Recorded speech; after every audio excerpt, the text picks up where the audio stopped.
जो हमने अपने आप को दूसरों से अलग पहचान बनाने के लिए धर्म का नाम दिया हुआ है, वस्तुतः वह धर्म नहीं है, वरन उत्तम गुणों को धारण करना धर्म। कहने का अर्थ ये हुआ सरल शब्दों में कि जो अच्छे गुणों को धारण करने वाला गुणवान व्यक्ति है वो धार्मिक है, और जो गुणवान व्यक्ति नहीं है या जो अच्छे गुणों को धारण नहीं करता है वो अधार्मिक है। इतना सा तात्पर्य है इसका। इसी के लिए आस्तिक और नास्तिक भी है। जो ईश्वरीय नियमों को मानता है वो आस्तिक है, जो नहीं मानता, नकारता है, जैसे अभी गाड़ी साहब बता रहे थे हिरण्यकश्यप के बारे में, क्योंकि वो ईश्वर को नहीं मानता था, और जो उसका बेटा भक्त प्रहलाद था वो ईश्वर के प्रति अटूट श्रद्धा रखता था, तो इसलिए हम उनको आस्तिक और नास्तिक कह सकते हैं। तो इस प्रकार से धर्म का अंग बना दिया अच्छे कार्यों को। उन्हीं अच्छे कार्यों में से एक है हमारा यह पर्व। जितने भी पर्व हैं, हमारा देश कृषि प्रधान देश है, और जो कृषि के कार्य हैं वो सारे जो है हमारे त्योहारों से जुड़े हुए हैं। जितने भी पर्व उत्सव हैं वो सारे कृषि से जुड़े हुए हैं। और आप सभी को पता है दो मुख्य फसलें होती हैं भारत देश में। एक शरद ऋतु की फसल होती है जिसमें धान इत्यादि होते हैं, और एक जो है ये वसंत ऋतु की फसल है जिसमें चने, जौ, गेहूं इत्यादि उत्पन्न होते हैं। ये दो प्रधान हमारे पर्व हैं जो कृषि पर आधारित है, और इसीलिए इसको नवसस्येष्टि कहते हैं। आज की तारीख में से सिर्फ होला कहते हैं या होली कहते हैं, क्योंकि नए अन्न को हम अग्नि में उक्त शेष बना करके खाते हैं।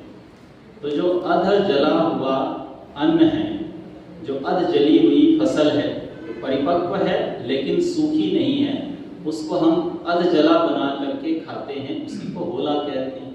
और उसी से होलक या होली शब्द बना हुआ है। जैसे कि वसंत ऋतु में आप सभी जानते हैं पेड़ों में नए नए पल्लव आते हैं, नए नए पत्ते आते हैं। एक प्रकार से जो पेड़ हैं वो अपने पत्तों को, दूसरे जो पुराने पत्ते हैं उन्हें निकाल देते हैं और नए पत्तों को धारण करते हैं। ऐसे ही जो प्रकृति है वो नए परिवर्तन के साथ हमें जोड़ने का संदेश देती है। अर्थात जिस प्रकार से वृक्ष इत्यादि लताओं में नया परिवर्तन आ रहा है, ऐसे ही ऋतु के अनुसार हमारे शरीर में भी परिवर्तन आ रहा है। जो इस परिवर्तन को वैज्ञानिक तरीके से अपना लेगा वो स्वस्थ रहेगा, और जो नहीं अपनाएगा वो बीमार होगा। वो डॉक्टर के कहने पे फिर नए कानून नियम को अपने जीवन में लागू करेगा, सात्विक भोजन करेगा। डॉक्टर कहेंगे कि अब आपको बाहर की चीजें नहीं खाना है तो वो नहीं खाएगा। लेकिन वही चीज अगर हम नेचुरल तरीके से प्रकृति के संदेश को समझ करके अपना लेते हैं तो बीमार होने से बच जाते हैं। अभी थोड़े ही दिनों में नवरात्रि का पर्व आएगा, उसमें भी यही वसंत ऋतु के उत्सव या वसंत ऋतु के समय में अपने अनुसार शरीर को या प्रकृति के अनुसार अपने शरीर को ढालने का जो प्रयत्न करते हैं उसी को हम नवरात्र कहते हैं। नवरात्र तक खान पान का विशेष ध्यान रखते हैं।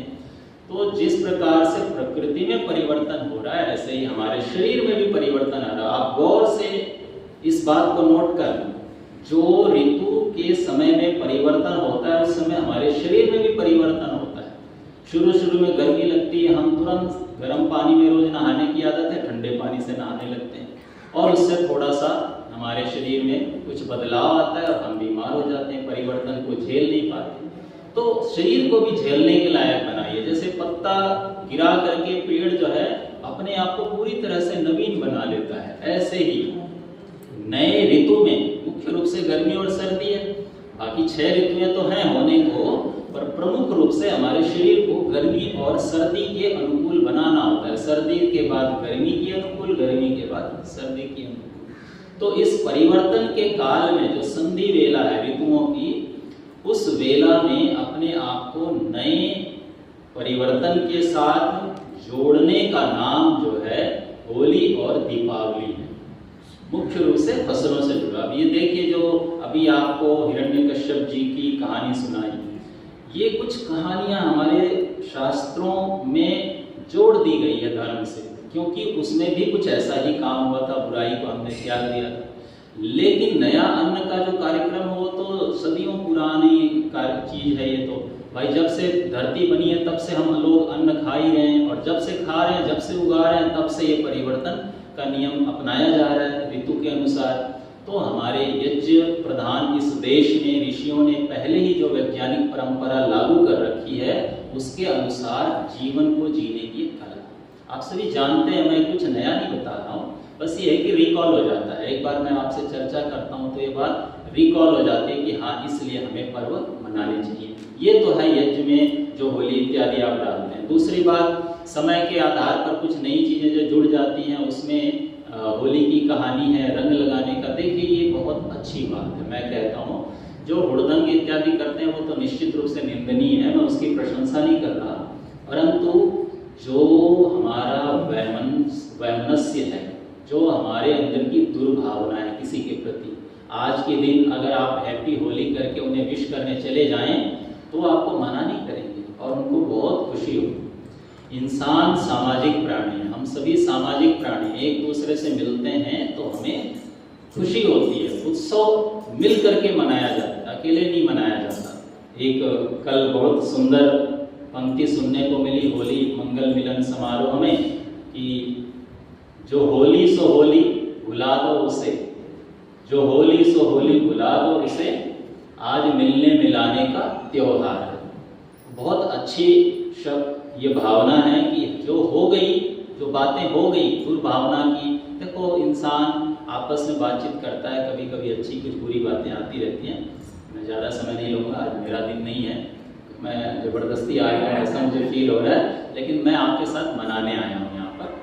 तो जो कुछ हमारे अंदर की दुर्भावना है, आज उसे मिटा करके एक बार आप होली का मंगल कामना करते हुए, होली की शुभ कामना करते हुए किसी को ग्रीट करेंगे, किसी के लिए शुभ कामना करेंगे, तो हमारे मन की मलिनता हमारी दूर होगी और भद्र भाव से हम दोबारा अपने आप को नए सिरे से ढाल लेते हैं। इसीलिए इस पर्व की विशेषता है।